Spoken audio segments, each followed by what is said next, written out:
இறைவன் வரைந்த கிறுக்கலில் இவளோ உயிரோவியம்.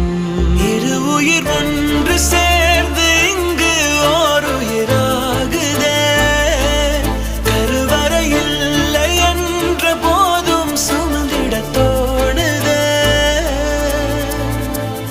வெளியோரம் ஈரம் வந்து குடை கேட்குதே.